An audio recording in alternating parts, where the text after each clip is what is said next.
Busyness becomes our slave driver, and there's something that drives us because we are choosing it. Yes, we can always say the outer circumstances demand it, but in the end, this is a choice we are making. And the question is, why do we make this choice? Hi, this is Dr. Friedemann, and you're watching Empowerment Solutions. Do you struggle with anxiety, stress, low self-esteem, or a general sense of powerlessness? Well, in this podcast, me and my expert guests share with you tools, tips, and strategies on how to overcome these struggles using the power of your conscious and subconscious mind so that you can live with greater joy, peace, and empowered authenticity. Well, let's say you have 2 kids, a job, a busy household, and you try to manage it all. So you're driving the kids, who are very athletic, around to their sports events or to band practice or who knows. You have to meet the deadlines at work, and you have to somehow make sure that your house is in order and that your social life doesn't completely die down, and well, you're busy, right? Who cannot relate to being busy? Now, I'm going to say something that you may not want to hear, but being busy is also a big trap. It's something that we are telling ourselves we cannot avoid. But when we're really honest to ourselves, isn't it also almost becoming a justification for our existence? I remember when I was in the residency in cardiology, and I had about 30-hour shifts several times in that month, and then I had a day off. And every time I had a day off, I almost went crazy because I didn't really know what to do with myself. I was so busy before, and all of a sudden I'm supposed to do nothing for 24 hours. But the worst was not just that I was uncomfortable doing these nothing things. I also didn't want to be seen by other people. It was almost like I didn't dare to go out of the apartment because I was wondering what people may be thinking. Oh, he doesn't have a job. He's not productive. He's not, engaged. So I more or less was hiding. Ridiculous. But the problem is that busyness is the excuse that most of us are using when it comes to taking care of yourself. I'm too busy to go to the doctor, to watch my diet, to go to the gym, to get my hair done, to buy new clothes. I'm too busy to call my family. I'm too busy to, may have a hobby that I want to pursue. Busyness becomes our slave driver. And there's something that drives us because we are choosing it. Yes, we can always say the outer circumstances demand it, but in the end, this is a choice we are making. And the question is, why do we make this choice? Now, I know from many of my clients that have been extremely busy, too busy to do the little homeworks I ask them to do, that they often tell me that there is a voice inside of them. It sounds almost like their parent that says, you are lazy, sitting on the couch, complacency, not a really productive member of society. You become someone who eventually, eats bonbons and does nothing. So there is a fear of disappointing others, a fear of, well, maybe they are right. We always have to be in that workaholism mode. So that is one thing where you and I don't really trust ourselves. We don't really believe that we can slow down, do less, be not so constantly productive, and still get things done. And so we have to wonder ourselves, could we not build a little bit more trust? Do we have to just replay those tapes of our parents and just continuously believe that what they said was true? You cannot ever stop, otherwise you're not a good person. And the second thing is when we do really work hard and finally the day is over and this long checklist is all gone and you are laying in bed and you're still buzzing because it was so much to manage, there is a sense of relief and maybe there is a sense of accomplishment, right? You feel a little bit, good about yourself. Little brownie point, little dopamine hit. Unfortunately, it doesn't last very long because the next day, the next to-do list, those next tasks and obligations are waiting as soon as you open your eyes. So what are we looking for besides avoiding any judgment? Are we looking for getting things done? And doesn't it ultimately lead to us just basically feeling like, well, we just have to get life done, get it over with, get everything somehow straightened out, which is never going to happen. And so we are in the constant doing mode. And how much do we miss out on actually being? See, my dad and I went sometimes on vacation, and I didn't always have the best relationship to my dad. And so he was sitting with me on a beach, and I am not a beach sitter, but we were sitting on the beach. Obviously he wasn't either. And he pulled out his EKGs, the electrocardiograms of his patients, and was analyzing them.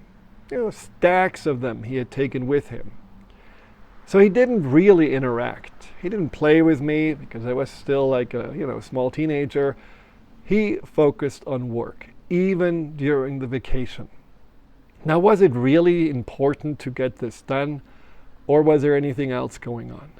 And maybe you know that. You are with your partner or spouse, and let's say, she wants to just hang out, watch TV, do nothing. Can be, of course, him as well. But the point is that you, as a busy bee, you watch that and you cannot really join. You don't want to join. You want to rather change the light bulbs or cut the hedges or do something proactive. Now, is that really because you feel like, well, this is the better way of not wasting time? Or is there an avoidance happening? An avoidance of connection? An avoidance maybe even of intimacy? Do you maybe feel that it's easier for you to just hide behind busyness than open up and maybe just share a little bit more about yourself, or maybe get a little bit closer to the person you're with? Now, I also find that busyness is a really good and convenient way to distract yourself from yourself. Where you just feel like, well, as long as I'm busy and doing a lot of stuff, I don't really have to feel. I don't even have to think anything besides the things that I need to do and be busy around. And so people tell me often that it's easier for them to deal with their anxiety and their insecurity or their troubles in life in general when they keep themselves busy. But that is basically postponing dealing with the inevitable. It is like taking anti-pain medication when you really know that you have something that needs to be checked out or dealt with more than just easing the pain. Being busy as an avoidance and pain-easing treatment doesn't really make your relationship to yourself better. Because you're not really dealing with whatever you're avoiding. Maybe it is something where you are deeply feeling unworthy. And that's why you have to be busy, so that you find a little bit of worthiness, either because you tell yourself, my parents would be proud of me, or you get a little bit of a what a boy from the people around you. Or maybe you're running away from the deeper questions. Loneliness, bigger purpose. Is that really it? And you just keep yourself turning in the hamster wheel because it just feels easier to not feel and deal. But do we really get anywhere this way? When I was running away from myself, trying to be always busy, I knew that there was a pain inside of me that I didn't want to hear and feel. But I also realized that the more I was running, the stronger the pain got. So whenever I stopped, I got stressed, anxious. It was like, you're leaving a a boat after a 4-week journey and everything is still swaying, and that's how it felt. I couldn't really relax. And so I got into drinking more, eating more, just to stuff down and numb those sensations. And maybe you can relate to that. Maybe you know exactly how this feels. So how do we get out of busyness? How do we find another way of being? Now, I feel that in order to not hide in busyness, we have to really have a higher value on other things. Things that we may actually really look towards when we are busy. And I'm not talking about the things about getting everything done or making everyone happy. It's how it makes you feel. If you want to have more self-worth, that's why you're so busy. Simply try to find self-worth through self-reflection. Have an inventory. Think about what is really good about you. What are your qualities? What do you like about yourself? And they may be more than just being highly productive or really great at managing 50 things at the same time. There may be an artist inside of you. You may be really good at just seeing beauty. Maybe you are such a poet, or you love poetry, but you never take the time to really engage in it. And so you're missing out. And maybe what you're looking for is greater peace. You know, that sense of relief. Finally it's done. There's this 5-minute window where I feel all the ducks are in the row. Maybe it's important for you to find peace even when the ducks are not in the row. You know, what if you could find peace anytime? Even if there's some chaos, even if there are things undone, and maybe even if you're stuck in traffic. What if you could make peace as a goal? And to find peace, you could learn things like acceptance of the things that are. Or you could learn to use being present in the moment as always a reminder that everything right now is okay. It may not be perfect, it may not be living up to your parents' expectations, but it's okay and you're okay, and being at peace is really what counts. Or maybe what's really important to you is to find more balance. How can you look for more balance? You know, I feel like balance is a way of living that is not about just doing nothing or doing everything. It's like this beautiful sweet spot in between. It's like a dance, and you dance with life. And to find more balance, you have to take some steps. For example, you have to have boundaries. You know, boundaries with that little ego part of you that tells you always, do more, you're lazy, this is not good enough, you're falling behind, look how other people are so much better. That little part of you needs to have boundaries and needs to be told no. We are only focusing on the things we can do today easily. We are checking in our energy and our time. We are not rushing. We are not just, always before we leave the house feel like we have to do 5 more things. So every time we are going out stressed and a little bit late. We don't do this. So that would be a boundary. Or a boundary with your work where you just say, this is my office time. And after this, I'm stopping. That also means you're going to have the inner boundary of not thinking about those things that usually are work-related, or things that are undone, or things that you still feel like you have to control or change or take care of. Boundary. Simply saying no. I put this aside. I have my list. I know what it is that I tomorrow going to engage with, but I'm not doing now those things, because now I'm focusing on balance. I'm focusing on being present. Balance also comes from really paying attention. Paying attention to what else inside of you wants attention. You know, I talk in my new book about it's the nighttime procrastination, which is one of those things we do when we have been busy all day, and then somehow we don't manage to go to bed because we are watching TV, or we are enjoying going on social media and eating ice cream. And so there is something inside of us that says, no, this cannot be it. I want to have more from life. And so when you have nighttime procrastination, you know that a part of you is not satisfied with you always being busy. It wants some enjoyment. It wants some fun. It wants some self-care. So if you are making more room for that, and you are making also then a bedtime and a time that you say, this is my rest, as something that's non-negotiable. But at the same time, you know, yeah, I'm gonna go to the gym, or I'm gonna meet friends, or I'm gonna allow myself, because I have better office hours, to also have better self-care. Then this nighttime procrastination doesn't really occur, because you are going more for balance. When you have to always drive around kids, or maybe you think you have to take care of your sickly parents, also notice that you don't really have a boundary with yourself in regards to saying, no, this is too much. Other parents should drive. The kids could maybe take an Uber, or maybe the parents can be taken care of for the weekend by another sibling. You, as a busy person, also are probably the one who takes the most on your shoulders and feel the most responsible, and tell yourself all the time, well, I cannot really expect anyone else to do it, or if I let anyone else do it, they're never going to do it as well as I could. And so I'm better just do it myself. Get out of this mode.